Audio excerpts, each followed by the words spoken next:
Sa oras na ito mga kapatid, nais kong bumasa ng isang ilang talata at gusto kong puntahan ng isang bahagi. Sa Luke chapter 5 verse 33 up to verse hanggang sa pagpapatuloy hanggang verse 35.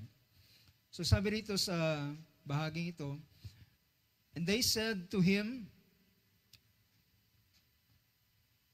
5:33, and they said to him, the disciples of John fast often and offer prayers, and so do the disciples of the Pharisees, but yours eat and drink.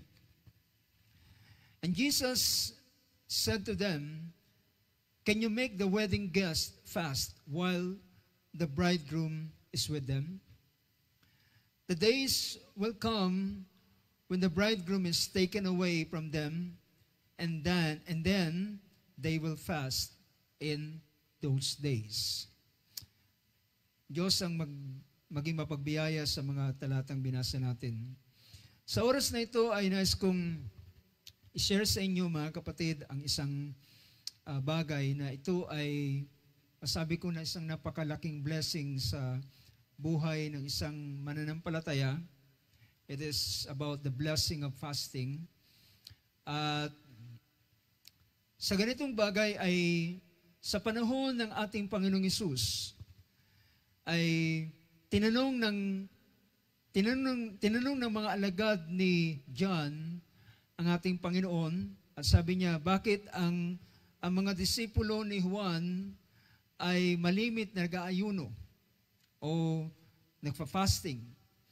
And sabi niya, samantala yung praise na ginamit dito ay sabi niyan, balikan natin verse 33. Sabi niya, the disciples of John often fast and offer prayers. Sabi niya, ang mga disipulo ni Juan ay malimit na nag-aayuno at nag-aalay ng panalangin. Ganon din naman ang mga disipulo ng mga Pariseo at sila ay gumagawa ng gayon. Ngunit sabi niya, bakit ang iyong mga alagad, ang tinutukoy niya ay ang mga disciple ng ating Panginoon, sabi niya, bakit ang iyong mga alagad ay sila ay kumakain at umiinom? At sumagot ang ating Panginoon sa kanyang, sa verse 34, at sabi niya, and Jesus said to them, can you make the wedding guest fast while the bridegroom is with them? So ang sagot ng ating Panginoon, sabi niya, magagawa ba na ang mga panauhin sa kasalan ay mag-ayuno, mag-fasting habang kasama nila ang bridegroom? So pinapakita rito, alam natin mga kapatid, ang bridegroom ay walang iba kung hindi ang ating Panginoong Hesus. Diba? At sa panahong ito ay habang kasama nila ang ating Panginoon, ay inahilin tulad ng ating Panginoon na sabi niya, hindi ka pwedeng mag-ayuno sa panahon ng kasiyahan. Dahilan ang pagparito ng ating Panginoon ay katulad ito ng pagdating ng isang kasintahang lalaki na ikakasal sa kanyang nobya, at yun ang kanyang inihahalin tulad sa panahong yun. At sabi niya, hindi maaari, napaka-awkward mga kapatid, na magkaroon ng fasting sa panahon ng pistahan, sa panahon ng kagalakan. At pinakita niya na sabi niya, ngunit, darating ang panahon sa verse 35, the days will come when the bridegroom is taken away from them, and then they will fast in those days. So sabi niya, darating ang panahon na ang nobyo o ang bridegroom ay kukunin, aalisin sa kanila, at ito na ang panahon na sila ay mag-aayuno. So meron siyang pinakitang isang panahon ng tinatawag na ang mga alagad ay maari silang mag-ayuno. Ito'y katulad mga kapatid ng ating Panginoong Hesus ay sa huling sandali ng kanyang buhay, bago siya ipagkanulo at bigay sa mga saserdote at sa hulihin ng mga sundalong Romano, ang ating Panginoon ay nanalangin at kanyang sinabi sa mga alagad, hindi niyo ba kayang makipagpuyat sa akin kahit isang oras lamang? At sa panahong yun ay ang mga alagad ay hindi nila magawa ang ganitong bagay sapagkat wala pa yung tutulong sa kanila para gawin nila ang kagaya ng ginagawa ng ating Panginoon ng pananalangin. In fact, ang ating Panginoong Hesus ay malimit nilang nakikitang nananalangin at yung pananalangin na ginagawa ng ating Panginoon ay kakaiba kaysa sa ginagawa ng ilan sa mga alagad ni John at ginagawa rin ng mga Pharisees. Ngunit nang makita nila ang ating Panginoon ay nahamon sila. Nahamon sila sa klase ng prayer ng ating Panginoon.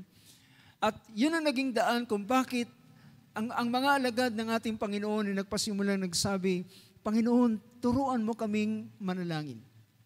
At yan ay mababasa natin sa Luke chapter 11 at sa Matthew chapter 6, paano ang ating Panginoon ay nagturo sa kanila, paano sila mananalangin. Dahilan nakita ng mga alagad ang resulta ng mga prayers ng ating Panginoon. Alam niyo, yun yung bagay na nakahamon sa kanila, naka-challenge sa kanila. Dahilan kung walang epekto ang prayer ng ating Panginoon, well, hindi sila ma-challenge na magpaturong manalangin na kagaya ng ginagawa ng ating Panginoon. At naniniwala ako mga kapatid kung bakit minsan ang isang bagay ay hindi tayo nagbibigay ng halaga dahil hindi natin nakikita ang resulta nito. Diba? Tama ba mga kapatid? Ngunit kapag ang isang bagay ay nakita mo ang resulta nito at ang effectivity ng bagay nito, naniniwala ako na ito'y gagawin mong mas malimit. Diba?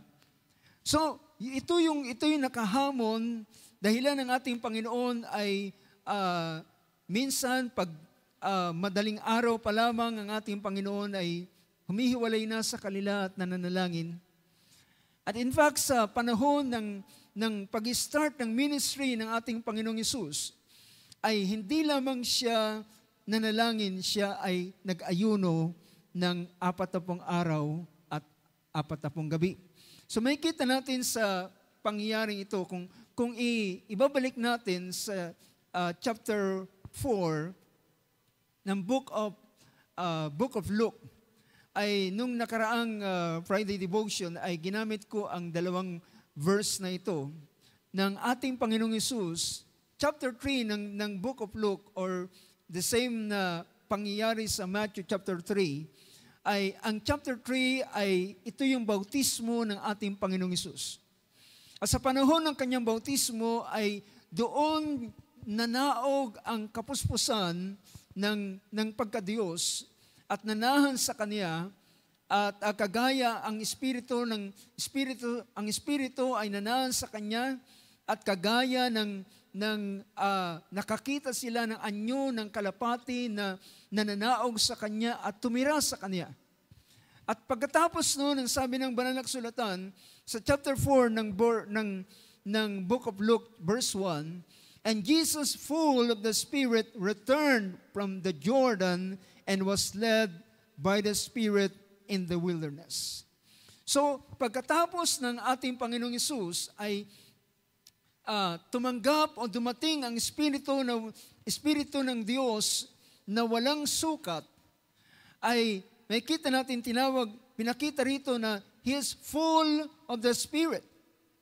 Pero ang sumunod na ginawa ng ating Panginoon, sabi ng verse 2, and for 40 days, being tempted by the devil, He ate nothing during those days, and when they were ended, He was hungry. So, ang ating Panginoon ay ginawa niya ang ganitong bagay, ang pananalangin at ang pag-aayuno. At Pagkatapos ng ganitong bagay, hindi ko tingnan natin yung tinatawag na result after ng gawin ng ating Panginoon ang ganitong bagay. Sa verse 14, so kung babasahin natin ang chapter 4, pagkatapos ng sa panahon ng pag-aayuno ng ating Panginoon, siya ay tinukso ng kaaway ng 3 beses. Ang tanong mga kapatid, siya ba'y nagtagumpay? Yes, he did. Siya ay nagtagumpay at yan ang dahilan kung bakit sa end ng ministry o bago ang ating Panginoon ay iwanan ng mga alagad, kanyang binigyan ng bili ng mga alagad. Sabi niya, manalangin kayo at magbantay kayo at manalangin upang kayo ay huwag mapasok sa tukso. Dahilan ang ating Panginoon ay siya ay naglagay ng example sa bawat isa sa atin at ang anumang bagay na kanyang ipinapayo, mga kapatid, naniniwala ako na ito'y napaka-epektibo. Diba? Ito ay effective dahil ito ay kanyang ginawa. So, ang ating Panginoon sa panahong ito ay nagtagumpay siya sa 3 attempt ng kaaway na siya ay tinukso. Alam natin yung mga tinukso siya na ang bato ay gawin tinapay dahil siya ay nagugutom. Tinukso siya tungkol sa kapangyarihan na magpatihulog sa templo at siya ay hindi maano bagkos siya ay aalalay ng mga anghel dahilan para siya ay huwag matisod ang kanyang paa sa bato, pero yan ay out of context ang pag-quote ng scripture. At sa pangatlong attempt ng kaaway ay tinukso siya na lumuhod sa kanya at ibibigay ang buong kalawalatian ng sanlibutan. At sabi ng ating Panginoon, wala kang ibang paglilingkuran kundi ang Panginoong mong Diyos lamang. At sabi roon at siya ay nagtagumpay, at sabi ng verse 13, taas natin verse 13, and when the devil had ended every temptation, he departed from him until an opportune time. At pagkatapos nito, pagdating ng verse 14, pansinin ninyo ang sumunod na pangungusap. And Jesus returned in the power of the Spirit to Galilee, and a report about him went out through all the surrounding city. Nakita niyo ba yung pagkakaiba, mga kapatid, pagkatapos ng kanyang pag-aayuno? Pagkatapos ng pag-aayuno ng ating Panginoon, siya ay yumaon na nasa ilalim ng kapangyarihan ng Espiritu ng Diyos. Merong kapangyarihang gumagawa. Sa itaas ng verse 1, siya ay puspos ng Espiritu. Pero pagdating dito, after ng fasting, ay pinakita rito na ang ating Panginoon ay puno ng kapangyarihan. Now, hindi ko sinasabi, mga kapatid, na tayo ay gumaya sa ating Panginoon ng 40 days na fasting. Well, hindi yan ang tinuturo ng banal na kasulatan. Ngunit, ang ilan ay may mga tao na nag-aayuno at may mga tao na gusto nilang higitan ang ginawa ng ating Panginoon. Pero mga kapatid, ginusto nilang higitan, pero alam niyo, naging resulta, sila'y namatay. Dahilan ng pinakasukdulan na kayang itagal ng katawan ng isang tao ay ang ginawa ng ating Panginoon. At kailan naman, kung gagawin ng isang tao ang ganitong bagay para lamang ipakita sa iba na ako ay gumawa ng ganito o kaya siya ay gumawa ng world record na nalagpasan niyang ginawa ng ating Panginoon, well, yun ay isang bagay na mali.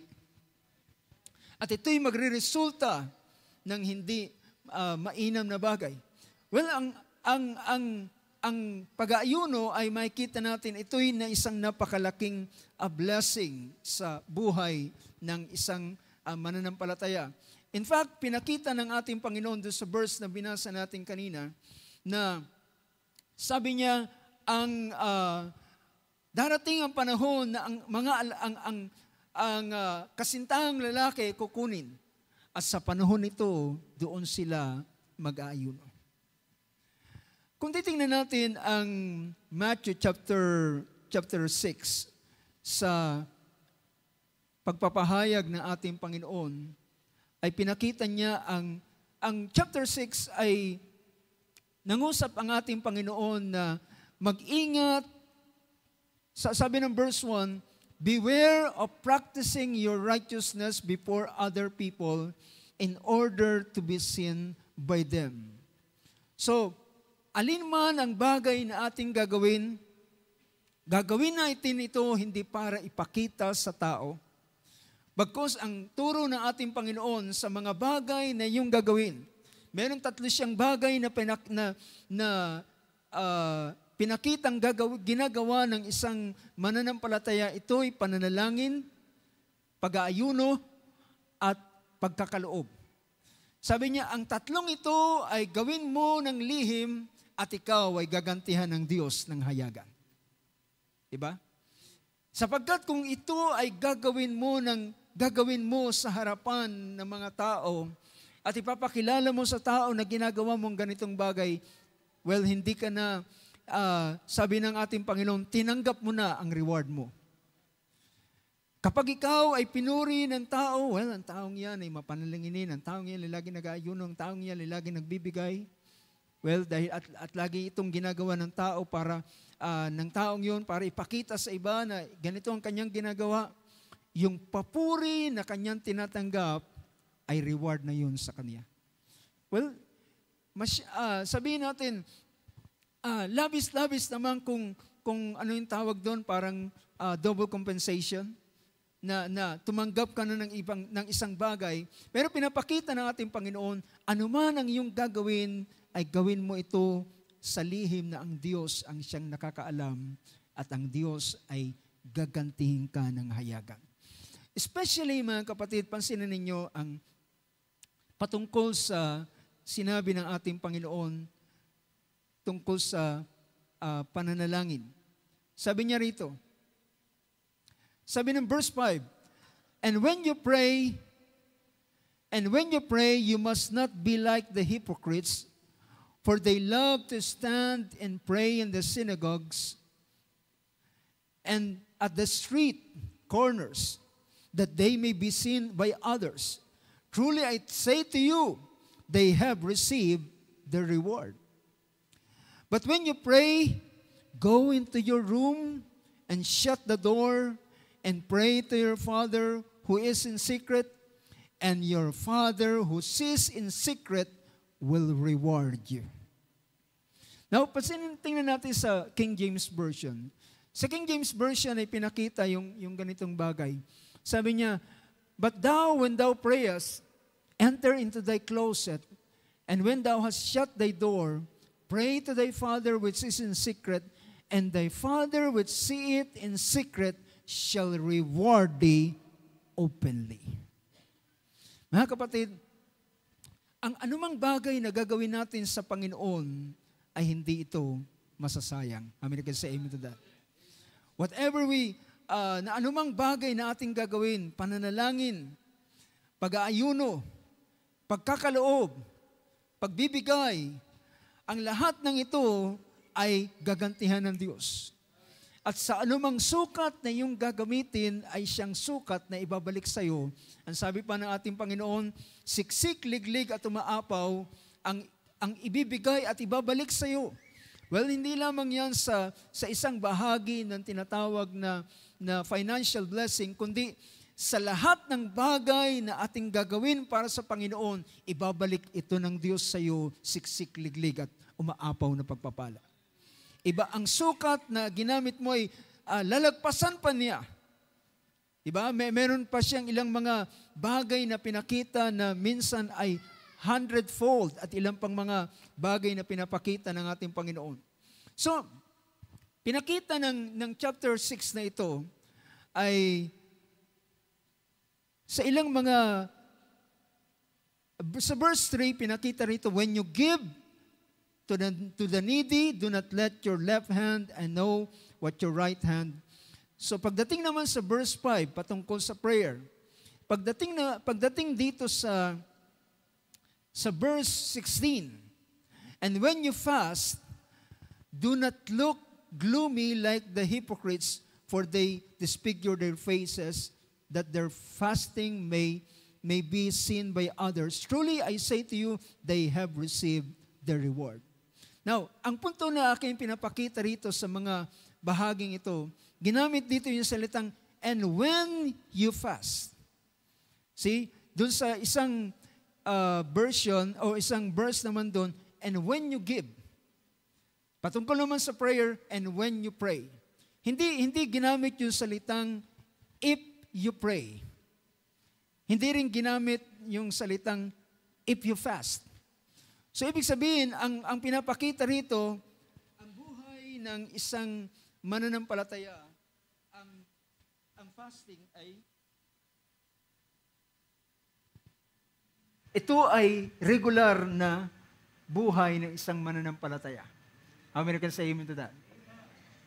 Hindi ito, dahilan ang Hudyo ay meron silang, in fact, meron silang isang feast. Isang feast doon sa Feast of Jehovah, na ito'y pumapatak sa panahon ng tinatawag na the Day of Atonement. At ang Day of Atonement ay ito yung panahon na sila ay mag-aayuno.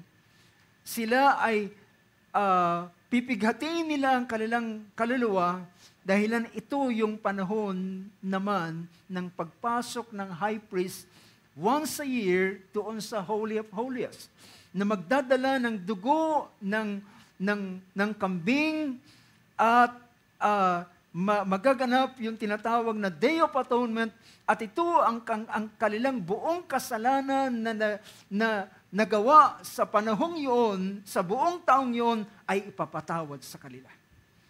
So, at ginagawa nila ito year after year. Taon-taon ay ginagawa nila ang ganitong bagay. Ngunit, alam nyo, gamitin natin yung salitang tradisyon o yung naging kaugalian ng mga Hudyo na kapag sila ay merong gustong bagay na mangyari sa kanilang buhay, isa sa bagay na kanilang paraan para ipakita sa Diyos na kailangan nila ang ganitong bagay ay sila ay nag-aayuno at nananalangin. Kapag may mga mabibigat na mga sitwasyon, at masasabi ko mga kapatid, kung tayo ay makakaranas at nakakaranas ng mga mabibigat na bagay na pinagdadaanan natin sa buhay, ang pag-aayuno ay isang epektibong bagay upang tayo makalagpas sa bagay nito. Kung merong oppression ng kaaway na ginagawa niya sa buhay ng isang mananampalataya, alam niyo, ang pag-aayuno ay isang bagay para ma-break. At alam niyo, ang sabi pa ng banal na kasulatan, yung ginamit sa Book of Isaiah, it's the anointing will break the yoke. Ang pahid ay bumabali ng pamatok, sumisira at dumudurog ng pamatok. So gusto kong tingnan natin ang ganitong bagay at balikan natin yung blessing na dinudulot ng pag-aayuno sa buhay ng isang mananampalataya. Meron akong testimony na gusto kong i-share sa inyo. At merong isang kapatiran na minsan ay tumawag sa akin at matagal na siyang hindi kami nagpapangita. At nang siya ay tumawag sa akin, ay sa panahong yun ay meron silang mabigat na suliranin. At isa sa suliranin nila ay may kinalaman sa kanyang anak na nakakaranas ng depression. At sabi ko, sige, mag-pray tayo, panalangin natin. Merong isang panahon, aking nadama ang isang bagay. At sabi ko, malayo siya, hindi kami nagpapangita, pero nagkakaroon kami ng palitan ng message through sa messenger. At sabi ko sa kanya, ganito ang gawin natin. Naalala ko sa panahon ni Esther, nang sila ay humaharap, dahilan ang kaaway ay gumagawa sa kanila ng gusto silang hindi lamang pahirapan, hindi lamang gawing alipin, gusto silang i-annihilate, di ba? Sa panahon ni Esther. Gustong ubusin ang lahat ng Hudyo sa pamamagitan ng isang lalaking si Haman. At dahilan sa ganito ang kinakaharap, sabi ni Mordecai sa kanya, hindi mo alam bakit ikaw ay naging reyna at bakit ka na ngayon ay nasa luklukan in times like this. So alam niyo, napakabuti ng Diyos dahilan siya ang gumagawa ng mga sitwasyon sa buhay ng bawat isa sa atin. Siyang nag-a-arrange. At pinahintulot ng Diyos na si Esther ay maging reyna bago si Haman nakapag-plot ng pag-ubos sa lahat ng mga Hudyo. At ang ginawa ni Esther, dahilan una ayaw niyang i-reveal na siya ay Hudyo din, pero sabi ni Mordecai, kapag nagkaroon ng pagliligtas ng Panginoon, maiipit ka sa kaharian at di mo alam kung anong iyong gagawin. Dapat, sabi niya, gumawa ka ng hakbang ngayon. At sabi niya, sige, haharap ako sa hari. Sa kabila na ang batas ay nagsasabi, kapag hindi ka pinatawag ng hari, dapat huwag kang haharap. Kung ikaw ay haharap, kung hindi iaabot ng hari ang kanyang setro, sa iyo ay kamatayan ang naghihintay sa iyo. Sabi niya, sige, haharap ako sa hari. Sabi niya, kung ako'y mamamatay, pero ako'y haharap sa hari. Pero sabi niya, bago ako humarap sa hari, ay mag-aayuno ako at mag-aayuno rin kayo. So nagkaroon sila ng pagkakasundo na nag-ayuno si Esther kasama ng kanyang yung mga bridesmaid, at si Mordecai ay nag-ayuno rin naman, at ang buong Israel ay nag-ayuno, 3 araw na magkakasabay sila. And you know what happened to that story, mga kapatid? Ang Diyos ay gumawa ng pagliligtas sa kanila. So ibig sabihin, napaka-epektibo ng ganitong bagay, at aking sinabi sa brother na yun, sabi ko, sige, maglaan tayo ng isang panahon, mag-ayuno ako dito sa amin, ikaw mag-ayuno ka sa lugar kung saan ka naroon. Sabi niya, sabi sa akin, pwede ba akong mag-ayuno kasi pumapasok ako? Pero sabi ko, mas maganda na mag-ayuno ka na ikaw ay nakapahinga. Pumili ka ng isang panahon na wala kang pasok, at napili niya yung araw ng Sabado. Pero sabi ko, hindi ko magagawa, hindi tayo pwedeng magsabay, pero ang gawin natin, mag-ayuno ka sa araw na malaya ka, ako'y pipili rin ng araw na ako ay malaya. Hindi man kami nagsabay, pero magkasunod na araw na, kung di ako magkamali, Monday ako nag-fast, at siya naman ay Saturday. At alam nyo, pagkatapos ng bagay na yun, hindi nagtagal, ang Diyos ay gumawa ng biyaya doon sa kanyang anak. Nagpasimula na merong kung anong bagay na kanyang napansin doon sa kanyang anak, na dati hindi niya nakikita sa ganung bagay.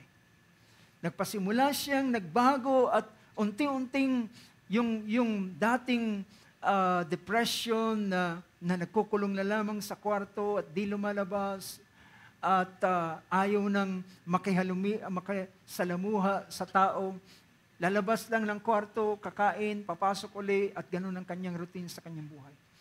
Pero may sumunod na mga araw, nagpasimulang kanyang napansin, at minsan sabi niya, parang gusto ko na magpagupit. At nagkaroon ng malaking pagbabago, mga kapatid. Well, to cut this story short, nakita ko na ang ganitong bagay ay napaka-effective, mga kapatid. So, isa ito sa blessing na pwede nating makita. And pwede kong i-advise sa bawat isa sa atin. Kung tayo ay nakakaranas ng ilang mga pag-oppress ng kaaway kung magkaminsan, At tila ang kaaway ay gusto tayong paglaruan. Well, ang pag-aayuno mga kapatid, isang bagay na makakabasag ng pamatok ng kaaway. Dahil lang ng burden, ang pamatok ay minsan ng kaaway ang naglalagay. Pero ang pahid ng Espiritu ng Diyos ang babasag ng pamatok na ito. At isa pang makikita natin, ilan sa blessing lamang na aking pwedeng tingnan sa banal na kasulatan. At kung kayo ay nagbabasa ng Biblia, makikita nyo ang ganitong mga klase ng blessing. Sa panahon na si Jehoshaphat ay haharap siya sa malaking kaaway. Diba? Merong 5 bansa na nagsama-sama para makipagbaka sa kanila. Ang ginawa ni Jehoshaphat ay isang wise decision. Ang ginawa niya, instead, ihanda niya ang kanyang mga kawal, ihanda niya ang mga mananandata niya, tinawag niya ang buong Juda, at sabi niya, at sila ay pumunta doon sa templo. Doon sila nag-gather sa templong yun. At sa araw na yun ay nag-declare siya ng fasting. At habang sila ay nag-aayuno ng araw na yun, si Jehoshaphat naman ang siyang hari na nanguna sa pananalangin sa araw na yun ng kanilang fasting. At mababasa niyo yan sa 2 Chronicles chapter 20. At siya'y nanalangin at kanyang pinakilala, sabi niya, Diyos, o Panginoon, ni Abraham, ni Isaac at Israel, hindi bagat ikaw ang Diyos sa langit at walang anumang kapangyarihan na makakahigit sa iyo. So nagpasimula siya nagpuri. Nagpasimula niyang sinamba ang Panginoon at kinilala niya ang kanyang kapangyarihan. At sabi niya sa isa bahagi ng kanyang prayer, sabi niya, kami ay walang lakas upang harapin ang malaking pulutong na ito na kaaway na humaharap sa amin. Ngunit sabi niya, walang makakatinag sa iyong kapangyarihan. Wala kami magagawa, pero ang aming pagtitiwala ay nasa iyo. Bababasa niyo sa napakainam na prayer ni Jehoshaphat. At mga kapatid, sa araw na yun, ang Diyos ay nagsugo ng kanyang spirito at nagkaroon ng word of prophecy sa isa sa mga singer na nandoon sa mga kay Asaph. At nagpasimulang nagsalita ng hula, sabi niya, ganitong sabi ng Panginoon, ikaw, sa iyo, Jehoshaphat, at sa buong Juda, sabi niya, huwag kayong matakot sa malaking pulutong ng kaaway na humaharap sa inyo. Sabi niya, ang pagbabaka, ang pagkikipaglaban ay hindi sa inyo, kundi sa Panginoon. Wala kayong ibang dapat gawin, kundi tingnan ang pagliligtas ng Panginoon. Matapos ang words of prophecy na yun, si Jehoshaphat ay sumamba at siya'y nagpuri sa pangalan ng Panginoon. At kinabukasan, ang pinasya ni Jehoshaphat, instead na kanyang maghintay sila at tingnan kung anong gagawin ng Panginoon, ang ginawa nila, nag-set siya ng mga singers, ng mga musician doon sa panahon ng pagbabaka na nakaharap sila doon sa mga kaaway. Pero kung babalikin natin yung araw bago yung pagharap nila at nang nanalangin si Jehoshaphat, dahilan, alam nyo, it's a wise na decision na ginawa ni Jehoshaphat. Doon mismo sila nag-gather at doon sila nag-ayuno ng araw na yun doon sa harap ng templo. Dahilan alam niya ang Diyos ay merong pangako doon sa templo ngayon. Nasabi niya, if my people shall humble themselves and pray, then sabi niya, ako na nasa langit, kung sino man mananalangin sa templong ito, na dito ko inilagay ang aking pangalan, sabi niya, sa panahon ng kanila, sila'y nasa kaaway, sa panahon na sila'y nasa kagutom o anumang disaster na dumarating sa kanila, manalangin sila sa lugar na ito at ako sa langit ay tutugunin ko sila. Holding that kind of promise, Kaya si Jehoshaphat, doon sila nanalangin sa harapan ng templo. At mga kapatid, walang pagsala, tinugon sila ng Panginoon. At kinabukasan, ang ginawa ng Diyos, ang wala silang ginagawa, hindi sila nagdala ng mga sandata, hindi sila nagdala ng ano pa mga bagay. Ang ginawa nila, naglagay sila ng mga singers, naglagay sila ng mga awit at manunugtog, at sila nagpuri sa pangalan ng Panginoon. At ang kanilang pag-awit is, His mercy endures forever. His mercy endures forever. At yun ang kanilang patuloy na inaawit. At alam niyo, ang ginawa ng Panginoon, nilagyan niya ng kalituhan ang mga kaaway at sila mismo ang nagpatayan sa kanilang sarili. At pagkatapos noon, naubos ang kaaway na hindi sila nakikipagbaka. Naalala niyo mga kapatid, doon sa ating prayer, sa Friday devotion, ay sinabi ng isa sa pinigyan natin ng pansin doon, kapag tayo ay nananalangin, ay inililipat natin ang ating pakikipagbaka mula sa ating kamay papunta sa Panginoon. Nililipat natin, hindi, yan yung sinabi ni Peter sa 1 Peter 5 verse 7, cast all your cares upon Him, for He cares for you. At nang ganito ang gawin ni Jehoshaphat, brothers and sisters, nagtagumpay sila. Isang wise na decision kaysa sa ginawa ni King Asa at the latter days ng kanyang paghahari sa Juda. Instead na siya'y lumapit sa Diyos, ang kanyang pinuntahan at tinakbuhan ay ang hari ng Assyria. At humingi siya ng tulong doon. At sabi ng Panginoon, ang mata ng Panginoon ay parut-parito na naghahanap ng mga pusong sakdal. Ang puso nila'y nagtitiwala sa Diyos.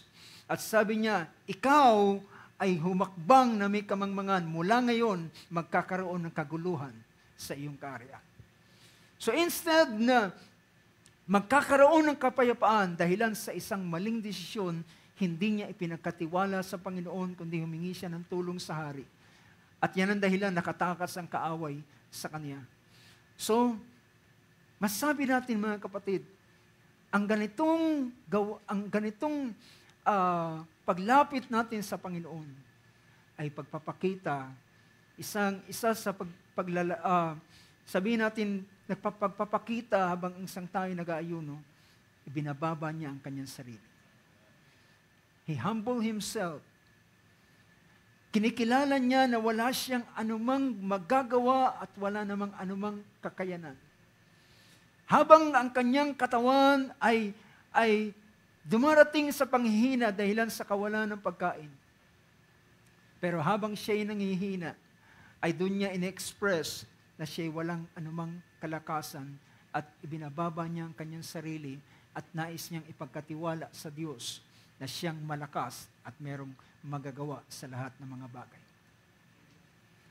Marami pang mga bagay na blessing sa pag-aayuno. At isang pagkakataon ng si Daniel, naalala ninyo yung binigyan natin ng pansin dati, tungkol ng si Daniel ay naharap sila, napapatayin ang lahat ng mga wise men. Ang ginawa ni Daniel ay humingi siya ng panahon, pahintulot. Nabigyan siya ng kaunting panahon at siya'y mananalangin sa Diyos at hilingin niya sa Panginoon. At ang ginawa ni Daniel, dahilan ang hinihiling ng hari, ang pagre-recall ng kanyang panaginip at ang interpretation nito. At ang kanyang ginawa ay sinama niya ang kanyang mga kaibigan. Ang tatlong lalaking na binigyan ng pangalang Babylonia name na Shadrach, Meshach at Abednego. At ang sila'y nanalangin, bagamat hindi natin nakikita sa Biblia na siya'y nag-ayuno, pero ito ang kinagawian ni Daniel. Kapag sila ay humaharap sa mababigat na sitwasyon, mapapansin ninyo, siya'y nananalangin at nag-aayuno. At naniniwala ako na ganoon ang ginawa ng magkakaibigang ito. At ang Diyos ay hindi sila binigo, mga kapatid. sila'y iniligtas doon sa tiyak na kamatayan.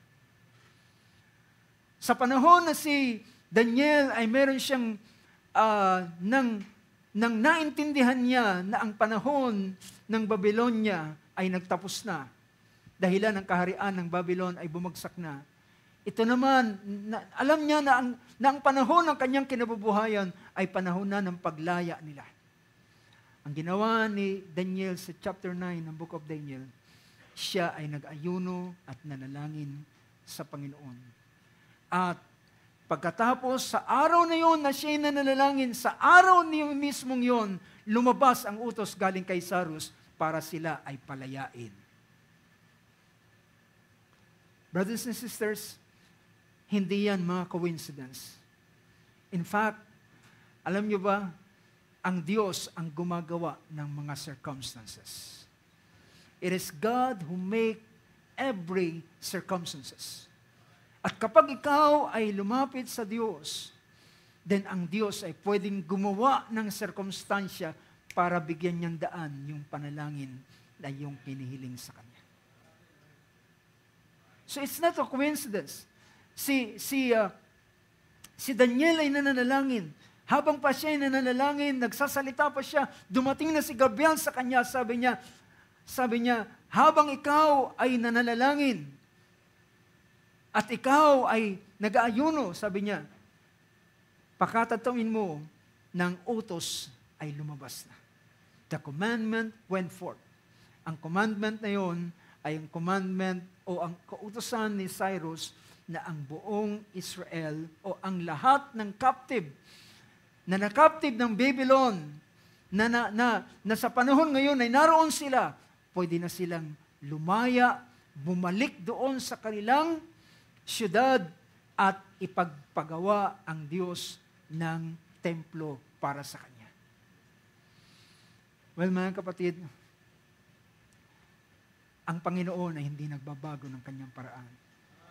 Ang principle, mga kapatid, hindi natin pwedeng baguhin. Ang principle ay ikaw ay sasakay sa principle na yan. Hindi mo yan pwedeng baguhin. Yan ay system na. System na ito ng Diyos. Ang prayer and fasting ay system na ng Diyos. At kung ikaw ay sasabay sa system na ito, well, makikita mo ang the same result. I believe that. You will see the same result. Kung anong naranasan ng mga unang mga lingkod ng Diyos sa ganitong bagay na kanilang ginawa, ay yun pa rin ang ating maranasan. So, pwede kong i-advise sa bawat isa sa atin, kung tayo'y nakakaranas sa ilang mga bagay sa ating buhay, bukas ang luklukan ng biyaya ng Diyos para tayo lumapit sa Kanya. At doon tayo dumulog, at doon natin siya samuin, at doon natin ipakilala na tayo walang magagawa, at ipapakilala natin na siya lamang ang kayang magligtas sa atin. Siya lamang ang kayang tumulong sa atin. Whatsoever, mga kapatid. Kami sa aming family, dumanas kami minsan sa isang financial crisis. At may mga panahon na sabi ko, ako'y mag-aayuno. At nakita ko kung paano ang Diyos tumugon. Kami ay inahon sa mga financial crisis na aming naranasan. Well, brothers and sisters, ikaw mismo makakadiscover ang blessing na ito. Hindi ko sinasabing try it. Gawin mo ito. And I assure you, you will reap the same blessing. You know why? Bakit ko na-share ang ganitong bagay, mga kapatid? Ay gusto ko ring dalhin ang bawat isa sa atin. At ako'y nakadama sa aking puso na tayo, dahilan merong mga individual fasting and prayer, pero meron ding mga corporate fasting and prayer. Kagaya ng ginawa ni Esther at ginawa ng buong Israel, ginawa ni Jehoshaphat at ang buong Juda, nagkaroon sila ng corporate prayer. prayer and fasting. At yung ginawa ni Jehoshaphat ay merong isang verse na aking babasahin at kanina hindi ko iniisip na magtatagal, pero dahil lang para pakita ko ang isang bagay. Dito sa isang verse na aking gusto kong basahin sa 1 Samuel chapter 7, verse 6, sabi rito. Sabi ng verse na yan, they gathered to Mizpah and drew water and poured it out before the Lord and fasted on that day and said there, we have sinned against the Lord, and Samuel judged the son of Israel at Mizpah. Ito yung panahon na sila ay humingi ng hari para bigyan kayo ng information sa chapter 7 ng 1 Samuel. At hindi nagustuhan ng Diyos. Nagalit ang Panginoon sa kanila dahilan ang Diyos ang kanilang hari. So, para ipakita nila ang kanilang pagsisisi, nag-ayuno sila ng araw na yun. One day fasting. One day fasting and prayer. At sabi niya, they and pour out before the Lord and fasted on that day and said there. Meron pang isang verse, chapter 21 ng Judges. Chapter 20. Chapter 20, verse 26. Sabi rito, then all the people of Israel, the whole army, went up and came to Bethel and wept. They sat there before the Lord and fasted that day until evening and offered burnt offerings and peace offerings before the Lord.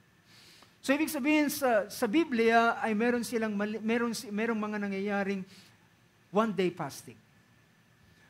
So aking naisip mga kapatid at naniniwala ko ito ay giging blessing para sa bawat isa atin. Merong isang linggo na tayo'y mag-aayuno. At di ka naman ito ginagawang compulsory kung sino ang gusto, whosoever willing. Kung meron tayong mga dinaramdam at di natin kaya and di naman natin ito gagawing compulsory.